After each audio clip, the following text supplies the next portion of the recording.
ठीक है, संभव कुछ नेटवर्क में आपके इशू हो रहा है। फिलहाल बहुत शुक्रिया आपका इन तमाम बड़े अपडेट्स के लिए। बढ़ेंगे आगे। इस वक्त की एक और महत्वपूर्ण जानकारी, पाक के पीएम शहबाज शरीफ का सियालकोट में ड्रामा देखा जा रहा है। पसरूर आर्मी छावनी में जवानों से मिलने गए थे शहबाज ने पीएम मोदी को कॉपी करने की कोशिश की। छावनी में मौजूद टैंक पर चढ़े शहबाज शरीफ, रिटायरमेंट के बाद पाक सेना पर किताब लिखूंगा, ये शहबाज ने कहा है।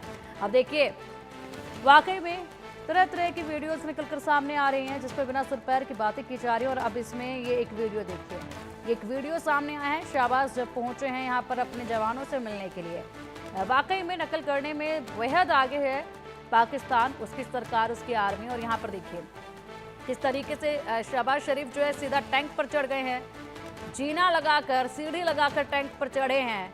और वीआईपीओ की तरह सीढ़ी लगाकर टैंक पर चढ़ने के बाद यहाँ पर किस तरीके से अपने आर्मी में जोश भरने का काम कर रहे हैं। और बड़ी बात ये कहा जा रहा है कि रिटायरमेंट के बाद जो है मैं किताब लिखूंगा। अब ये देखना होगा कि कौन से देश में जाकर वहां से बैठकर ये किताब लिखी जाती है। फिलहाल हमारे सहयोगी अजय जांडियाल का रुख करेंगे। अजय, एक वीडियो बेहद तेजी से वायरल हो रही है, सामने आ रही है, और वीडियो जिस तरीके से हम देख पा रहे हैं, यहाँ पर पहुंचे हैं शहबाज शरीफ मुंह की खाने के बाद अपने आर्मी के जवानों के बीच में, और उसके बाद सीढ़ी लगाकर टैंक पर चढ़ते, एक टैंक को बकायदा तैयार किया गया था इस चीज के लिए, उस पर चढ़ते हैं और बड़े बड़े भाषण जो हैं वो देते हैं। और साथ ही किताब लिखने की बात भी कही जा रही है। क्या लिखा जाएगा उस किताब में?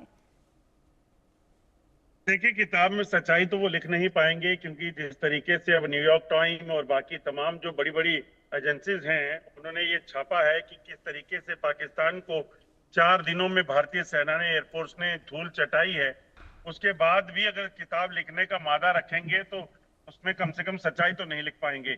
शहबाज शरीफ पहुंचे थे एक सैन्य कैंप में, और वहां पर एक टैंक पर बाकायदा जो है, जो सबसे साफ सुथरा टैंक था, उसको सजाकर उस पर सीढ़ी लगाकर चढ़े हैं। और ये वही टैंक होंगे जो नुमाइश के लिए रखे होंगे, क्योंकि असलियत में तो काम टैंक्स का जो है वो कर नहीं पाए।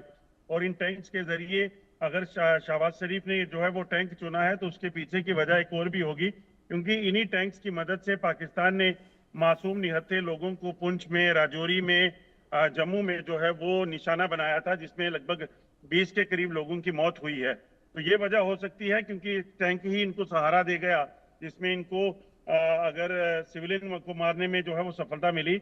वरना पिटे बहुत ज्यादा हैं, 9 आतंकी ठिकानों में 100 से ज्यादा आतंकी मारे गए, 50 से ज्यादा पाकिस्तानी सैनिक और एयरफोर्स के जवान जो हैं वो मारे गए हैं। जो फाइटर जेट्स की बात की जाए, ड्रोन की बात की जाए, या फिर जो इनके बंकर थे जिनसे ये दरअसल सिविलियंस को निशाना बना रहे थे, उनको भारतीय सेना ने तबाह किया है।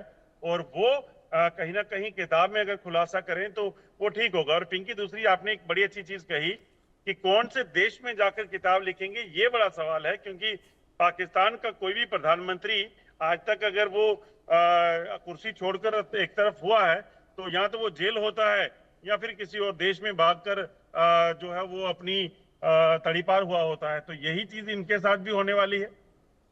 बिल्कुल सही कहा अजय आपने, किताब या तो जेल से लिखी जाएगी या फिर दूसरे देश से लिखी जाएगी। फिलहाल यहाँ पाकिस्तान में किसी आरामदायक सोफे पर बैठकर तो लिखना संभव नजर नहीं आता है, क्योंकि इतिहास बताता है ये चीज। तो फिलहाल एक और बड़ी जानकारी सामने है, उसका रुख करेंगे, इसके बाद अपडेट आपसे हम लेंगे। न्यूयॉर्क टाइम्स की रिपोर्ट में सबूत के साथ खुलासे हुए, 4 दिनों के संघर्ष में पूरी तरीके